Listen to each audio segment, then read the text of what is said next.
గురుభ్యో నమః. శ్రీ మహాగణాధిపతి అయి నమః. ఓం నమః శివాయ. కేవీఎల్ ఆస్ట్రాలజీకి స్వాగతం. నామ నక్షత్రం జన్మ నక్షత్రానుసారం నా పరిజ్ఞానం సహకరించినంత వరకు ఈ వారం జనవరి 8, 2025 నుండి జనవరి 14, 2025 వరకు మీనరాశి వార ఫలితాలను వివరిస్తాను. ముందుగా గోచార గ్రహస్థితులు.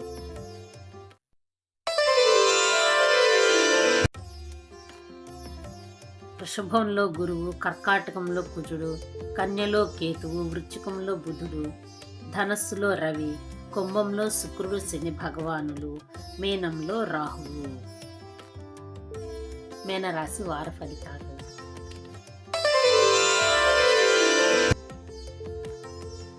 మీనరాశి వారు విద్యార్థులు.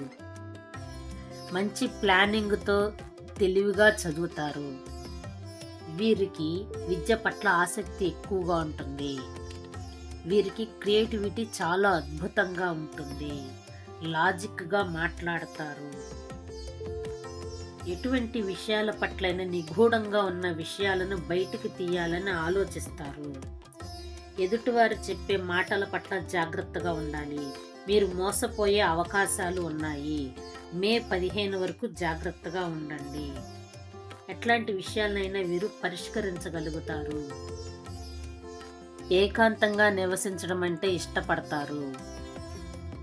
ఎవరిని నమ్మి హామీలు ఇవ్వటం, సంతకాలు చేయటం, మధ్యన ఉండటం వంటివి అసలు చేయకూడదు.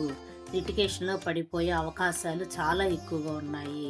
కొత్త మార్పుని ఇష్టపడతారు. మోసపూరిత స్నేహితులు ఉంటారు. జాగ్రత్తగా ఉండండి. మీరు వాడే వాహనం రిపేర్ వచ్చే అవకాశం ఎక్కువగా ఉన్నది. వైరులు వంటివి కటింగ్ అయిపోయే అవకాశాలు ఉన్నాయి. స్త్రీలు, గర్భిణీ స్త్రీలు జాగ్రత్తగా ఉండండి. అబార్షన్ అయ్యే అవకాశాలు ఎక్కువగా ఉన్నాయి. ఏ మందులు పడితే ఆ మందులు వేసుకోరాదు. కాలు జారి పడిపోవటం వంటివి కూడా జరిగే అవకాశాలు ఎక్కువగా ఉన్నాయి. సొంత విషయాలు ఎవరికీ చెప్పరు. కొత్త విషయాలను ఆకర్షిస్తారు.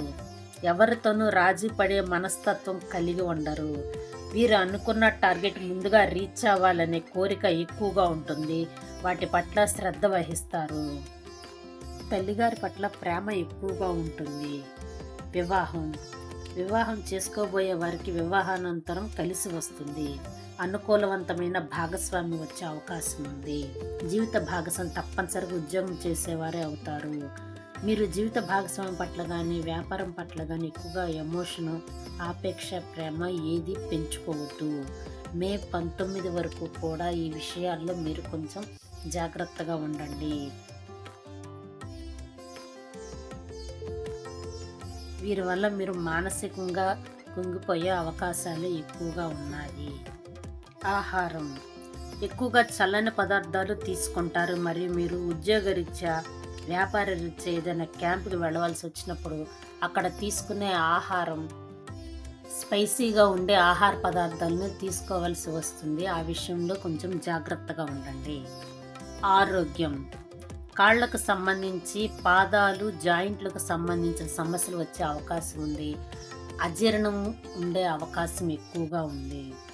దైవం, ఈ వారం మీరు పూజించవలసినటువంటి దైవం లక్ష్మీదేవిని పూజించండి. పాలతో చేసిన పరమాన్నాన్ని నైవేద్యంగా పెట్టండి. దానం, బొబ్బర్లను దానంగా ఇవ్వండి. లేక నానబెట్టిన బొబ్బర్లను గోమాతకు ఆహారంగా తినిపించండి. బియ్యం, పాలను ఏదైనా దేవాలయానికి ఇవ్వండి. అంతా మంచే జరుగుతుంది. శుభం.